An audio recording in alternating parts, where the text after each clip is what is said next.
I know I can't be the only one in thinking that if I was growing up with a classmate like this, she would have been the coolest kid in my school for sure.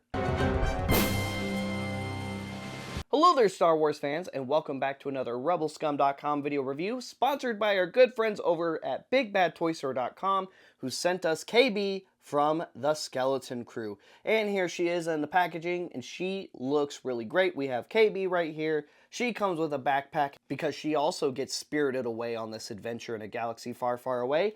On the side, you've got that side banner profile artwork. On the back, you've got that artwork and words and things. Once again, she is number 5 in the Skeleton Crew packaging. And that's pretty much it for the packaging. And here is KB out of the packaging, and she looks really good. I think it's really cool that the cyborg kid in the class is also wearing a mechanic jumpsuit around as her just everyday wear, even at school.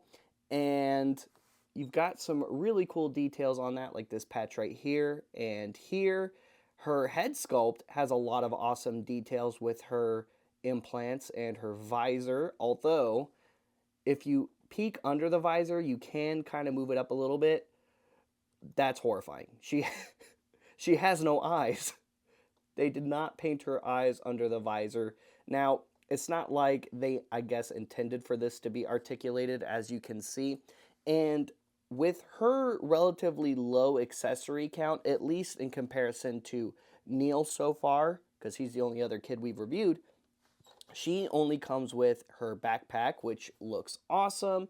You've got a little stripe right here, a little blue button on a technical looking thing right there, a brown stripe and a blue stripe there.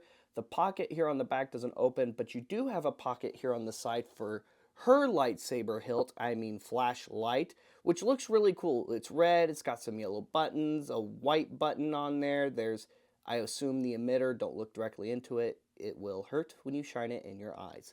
And she's got a little silver pommel on the bottom, and then you can just slide that into her backpack, or you can put that in her hand, and she can use her lightsaber to defend herself in the galaxy.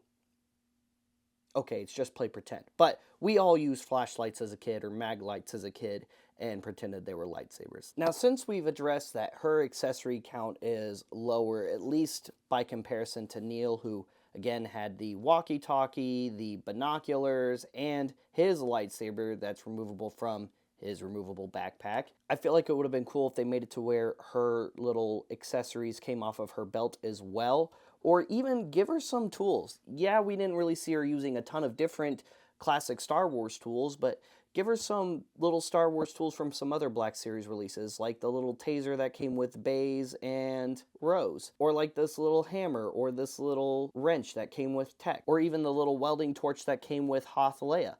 Any one of those I think would have been a good option, just to give this figure a little bit more.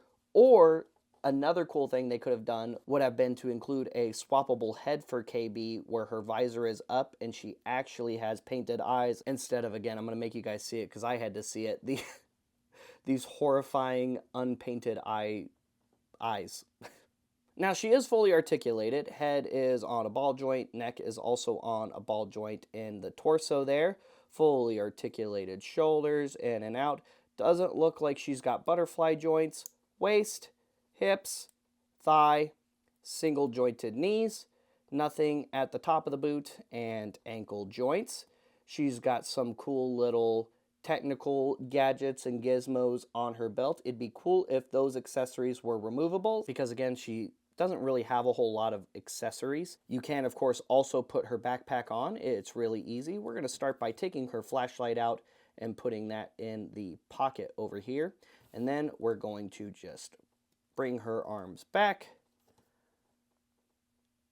grab those backpack straps, put those arms through, and there we go. She has her backpack on. She is ready to go on this adventure. And for comparison, here she is next to her fellow crewmates, Neil and Jod.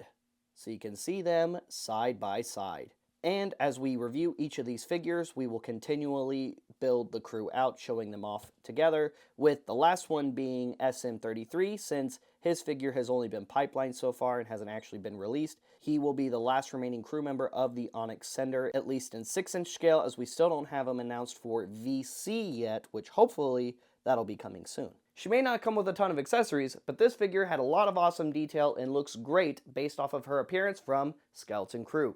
Guys, thank you so much for tuning in, and a big thank you to BigBadToyStore.com for sending us this awesome figure to review. Which member of the Skeleton Crew is your favorite, even though we all know the answer is Neil, #NeilNash? Like and subscribe, follow us for more, and check the main website, RebelScum.com daily for daily Star Wars fan content, news, reviews, and more. Scan the QR code to see all of our other websites and channels, and follow me at Triptychonus on Instagram and TikTok for more Star Wars fan content, Roger content, and more.